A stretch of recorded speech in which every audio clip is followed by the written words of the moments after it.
ఓం మహాగణాధిపతయే నమః. ఓం గురుభ్యో నమః. ఓం శ్రీమాత్రే నమః. ప్రేక్షకులకి లలితాంబిక అమ్మవారి యొక్క అనుగ్రహం పరిపూర్ణంగా కలగాలని మనస్ఫూర్తి కోరుకుంటూ మనం ఈరోజు స్వప్నశాస్త్రరీత్యా 12 రాసుల వారికి లేదా 12 లగ్నాలు తీసుకోండి. మొట్టమొదటిగా లగ్నాలు కాకుండా లగ్నం తెలియదండి నాకు రాశి మాత్రమే తెలుసు అనుకునే వారికి కూడా ఇది పనిచేస్తుంది. మనకి ఒక్కొక్క రాశికి ఎటువంటి స్వప్నం వస్తే వారికి బెనిఫిట్గా ఉంటుంది, లేనట్లయితే ఇబ్బందికరంగా ఉంటుందా, దానికి చేసుకోవాల్సిన పరిహార మార్గాలు ఏమిటి అనేటువంటి అంశాలు తెలుసుకుందాం. అయితే ఇక్కడ మొట్టమొదటిగా ఏంటంటే స్వప్నం అనేటువంటిది ఒక ఎంట్రీ పాయింట్.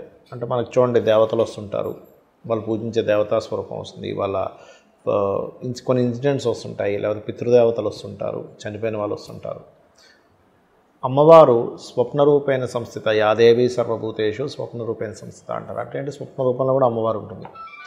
మనకి దాని మీద శాస్త్రమే ఉంది.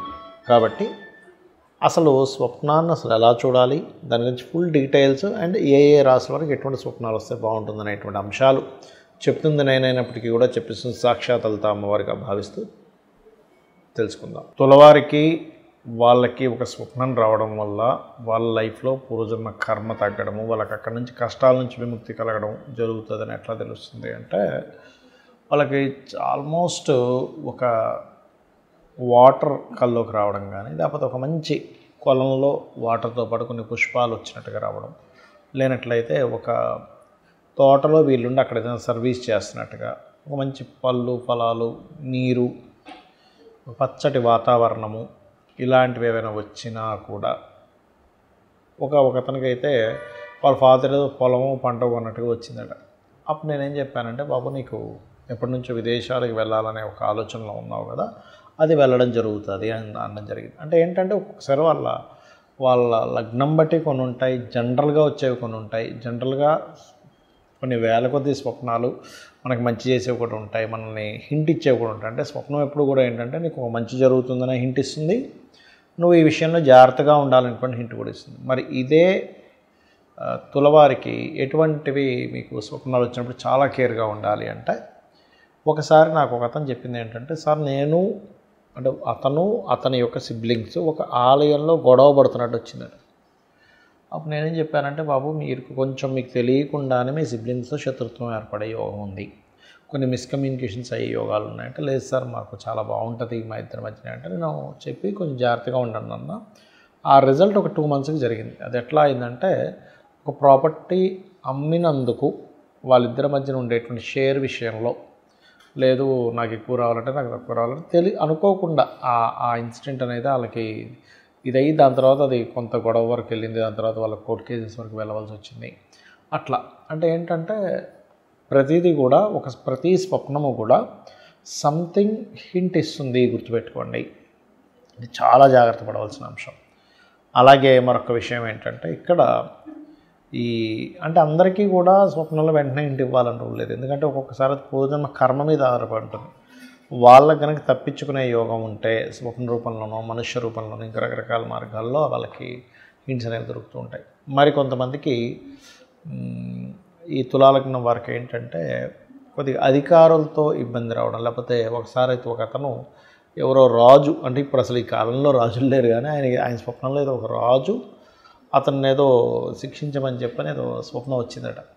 అప్పుడు నేను చెప్పాను, బాబు నువ్వు అన్నీ కరెక్ట్గా పర్ఫెక్ట్గా ఉన్నావు కదా, ఏదైనా సిగ్నల్స్ దాటడం కానీ, అంటే ఏంటి గవర్నమెంట్ నుంచి వచ్చే ఇబ్బందులు అనమాట, అటువంటివి వస్తాయని చెప్పడం జరిగింది. సో అట్లా ప్రతిదీ కూడా ఏంటంటే మనం ఆ స్వప్నం అసలు ఎలా వచ్చింది, ఆ స్వప్నంలో మనం ఏమైనా స్ట్రైన్ అయ్యామా, ఇబ్బంది పడ్డామా అనేటువంటిది చూసుకోవాలి. చూసుకుంటూ గజేంద్ర మోక్ష ఘట్టంగానే చదువుకున్నట్లయితే అన్ని విధాలు బాగుంటుంది. అసలు మనకి ఏదైనా స్వప్నం వచ్చినప్పుడు దానికి స్వప్నశాస్త్రంలో ఉన్నటువంటి రూల్స్ ఏమిటి చూసుకున్నట్లయితే ఒకటే గుర్తుపెట్టుకోండి. వాళ్ళు చాలా క్లియర్గా చెప్పారు, మీరు ఉదయం పూట ఏదైనా చూసిన స్వప్నంలోకి వస్తే దాన్ని లెక్కలో తీసుకోకూడదు. ఎవరితోనైనా దాని గురించే మాట్లాడారు, ఏదో ఒక పులి గురించో లేకపోతే ఒక స్నేక్స్ గురించో రకరకాల డిస్కషన్స్ ఉంటాయి, దాని గురించి చాటింగ్ చేయడము మాట్లాడడమో చేశారు, అది స్వప్నంలోకి వచ్చినా దాన్ని తీసుకోకూడదు. అలాగే మీరు దేని మీద అనుమానించారు, అంటే అలాగా ఎవరో వచ్చేదో నన్ను ఏదో అటాక్ చేయబోతున్నారనో ఇంకా రకరకాలు ఉంటాయి కదా, అలాంటిది ఏదైనా అనుమానంతో మీరు నిద్రపోయారు, అది స్వప్నంలోకి వచ్చినా తీసుకోకూడదు. అంటే చూసినా, మాట్లాడినా, అనుమానం చేసినా ఆ యొక్క పనిలోనే పొద్దునుంచి ఉన్నారు.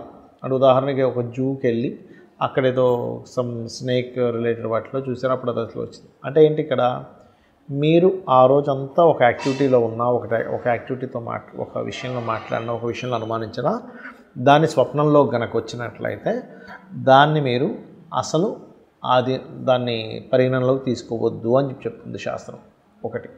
ఇక రెండవ విషయం ఏమిటి అని చెప్పి చూసుకున్నట్లయితే ఇక్కడ శాస్త్రంలో ఉన్నటువంటిది మీరు ఆ స్వప్నం ఏ సమయంలో వచ్చిందో చూసుకోవాలి.